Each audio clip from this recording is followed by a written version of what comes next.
It was the night before Christmas, when all through the house not a creature was stirring, not even a mouse. The stockings were hung by the chimney with care, in hopes that St. Nicholas soon would be there. The children were nestled all snug in their beds, while visions of sugar plums danced in their necks. And Mama in her kerchief and I in my cap had just settled down for a long winter's nap. And out on the lawn there rose such a clatter, I sprang from my bed to see what was the matter. Away to the window I flew like a flash, and tore open the shutters and threw up the sash.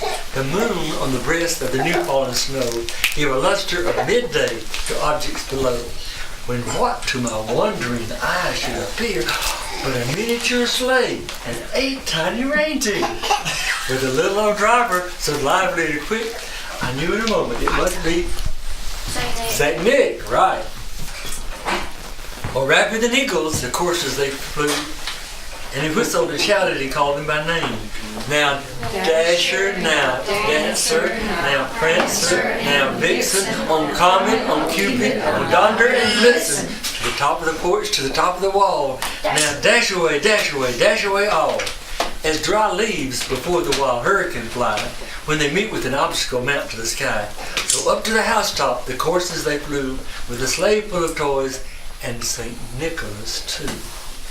And then in a twinkling I heard on the roof the prancing and pawing of each little hoof. As I drew in my head and was turning around, down the chimney St. Nicholas came with a bound. He was dressed all in fur, from his head to his foot, and his clothes were all tarnished with ashes and soot. A bundle of toys he had flung on his back, and he looked like a peddler just opening his pack. His eyes had the twinkle, his dimples had merit. His cheeks were like roses, his nose like a cherry. His droll little mouth was drawn up like a bow, and the stump of a pipe he held tight, and the beard on his chin was as white as the snow.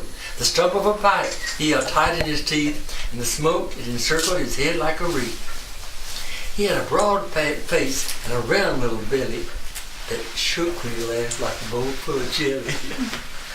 He was chubby and plump, a right jolly old elf, and I laughed when I saw him in spite of myself. A wink of his eye and a twist of his head soon gave me to know I had nothing to dread. He spoke not a word, but went straight to his work, and filled all the stockings, then turned with a jerk, and laying his finger aside of his nose, and giving a nod, up the chimney he rose.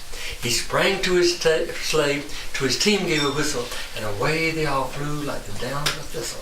But I heard him exclaim as he drove out of sight, "Happy Christmas to all, and to all a good night." Oh, that's the Christmas story, isn't it? That's a funny story.